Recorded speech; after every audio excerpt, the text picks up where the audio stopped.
ఈరోజు మన టాపిక్ వచ్చేసి క్యాలరీస్ అంటే ఏమిటి, ఎటువంటి ఆహారంలో ఎక్కువ క్యాలరీస్ ఉంటాయి అనేసి. సో క్యాలరీస్ అంటే ఏంటంటే అమౌంట్ ఆఫ్ ఫుడ్, మనం ఏదైతే ఫుడ్ తీసుకుంటామో ఆ ఫుడ్ నుంచి వచ్చే ఎనర్జీని క్యాలరీ అంటాము. ఇది మనం మెజర్ చేయాలంటే జౌల్స్లో కూడా మెజర్ చేస్తాము జనరల్గా. సో ఏంటంటే మనం ఏదైనా ఫుడ్ ఎదర్ ఇన్ ఫ్రూట్ కానివ్వండి, any kind of vegetable, any juice కానీ, ఇంకేదైనా లిక్విడ్, ఎనీ ఫ్రూట్ ఏది తీసుకున్నా సరే ఒక పర్టికులర్ ఫుడ్కి మనం తీసుకున్న తర్వాత వచ్చేది అంటే ఎంత అమౌంట్ ఆఫ్ ఎనర్జీ వస్తుంది, దాన్ని క్యాలరీస్ అంటాము. సో ఏంటంటే మనకు ఇప్పుడు ఏ టైప్ ఆఫ్ ఫుడ్లో ఎక్కువ క్యాలరీస్ ఉంటాయి అనేసి, జనరల్గా ఏంటంటే 0 క్యాలరీస్ అనేది జనరల్గా ఏది ఉండదు. ఒక ప్లెయిన్ వాటర్ వచ్చేసి 0 క్యాలరీస్, రిమైనింగ్ ఏంటంటే క్యాలరీస్ తక్కువగా అనేది జనరల్గా నార్మల్ అంటే based on glycemic index base చేసుకొని కూడా ఉంటుంది. సో ఏంటంటే ఇప్పుడు ఎక్కువ హెవీ క్యాలరీస్ ఉన్న ఫుడ్ ఏంటివి అంటే నథింగ్ బట్ సమ్ కార్బోహైడ్రేట్స్, అంటే స్టార్చ్ ఎక్కువ ఉన్న food.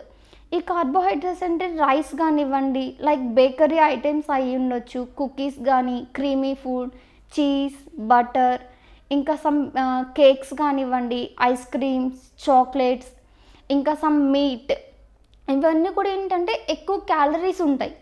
Like deep fry items కానీ, జంక్ ఫుడ్, పిజ్జా, బర్గర్, ఇవన్నీ కూడా హై క్యాలరీ ఉంటుంది. సో హై క్యాలరీ ఉన్న ఫుడ్ కూడా ఏంటంటే హెల్త్కి మంచిది కాదు.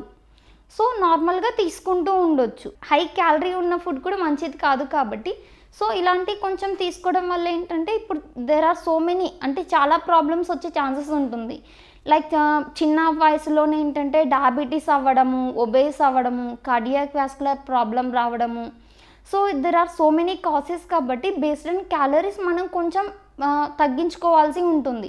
లైక్ బిఎంఐ బేస్ చేసుకొని ఒక పర్సన్ టు పర్సన్ క్యాలరీస్ అనేది డిఫరెన్స్ చేస్తాము. సో అలా మీరు ఫాలో అయితే బెటర్. ఎక్కువ క్యాలరీస్ కాకుండా కొంచెం మోడరేట్గా తీసుకుంటూ ఉండొచ్చు.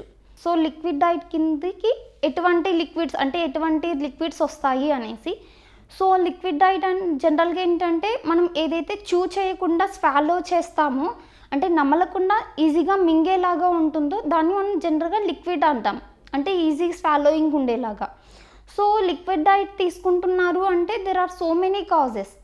అంటే ఇప్పుడు మనం క్లినికల్ సైడ్ వచ్చేసి ఏంటంటే ఏదైనా మెడికల్ టెస్ట్కి లిక్విడ్ డైట్ ఫాలో అవుతాము, ఎందుకంటే కొంచెం ఎంటీ స్టమక్లో ఉండాలి అనేసి. ఏదైనా సమ్ సర్జికల్ సైట్ ఉన్నప్పుడు చాలామంది ఏంటంటే వెయిట్ లాస్కి కూడా లిక్విడ్ డైట్ ఫాలో అవుతూ ఉంటారు. సో ఏంటంటే దెర్ ఆర్ మెనీ, అంటే చాలామంది ఈ డిఫరెంట్ వేస్లో లిక్విడ్ డైట్ని ఫాలో అవుతున్నారు. సో ఏంటంటే జనరల్గా ఇంకొన్ని ప్రాబ్లమ్స్ ఉన్న వాళ్ళు కూడా లిక్విడ్ డైట్ ఫాలో అవుతారు.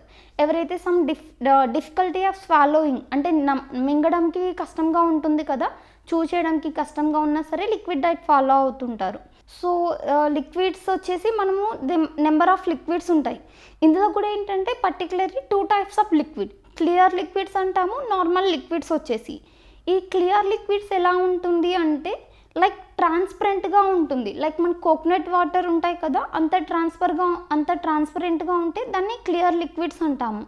సో ఈ క్లియర్ లిక్విడ్స్కి వచ్చేసరికి మనకి నార్మల్ ప్లెయిన్ వాటర్ వస్తుంది, లైక్ గ్లూకోజ్ వాటర్ వస్తుంది, స్ట్రెయిన్ క్లియర్ బార్లీ వాటర్ కానీ, కోకోనట్ వాటర్, ఇవన్నీ కూడా ఏంటంటే క్లియర్, అంటే స్ట్రెయిన్కి వచ్చేసరికి ఇవి క్లియర్ లిక్విడ్స్కి వస్తుంది.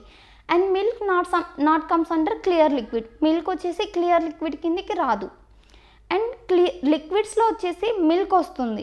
మిల్క్ కానీ, జ్యూసెస్ కానీ, సూప్స్ కానీ, ఇవన్నీ కూడా ఏంటంటే వస్తాయి. Like any kind of juice, either fruit juice కానీ, వెజిటేబుల్స్ జ్యూస్ కానివ్వండి, సూప్ కానీ, ఇలా number of like semi solid కింది కూడా like some porridge, semi solid ఉంటాయి కదా కన్సిస్టెన్సీ, అంటే మరీ కన్సిస్టెన్సీ కొంచెం మోడరేట్గా ఉండేది కూడా ఏంటంటే లిక్విడ్ డైట్గా మనం తీసుకోవచ్చు.